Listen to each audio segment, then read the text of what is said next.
2013 Ford Fusion, and I've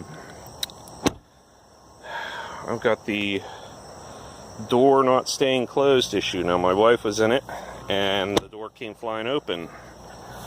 I'm typically a Ford guy, but I just became a Chevy guy, because when the car is unsafe like that, well, that just kills brand loyalty.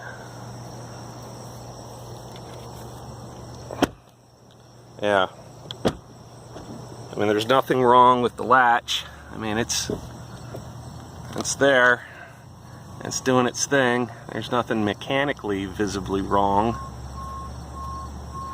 and the bar itself isn't damaged, and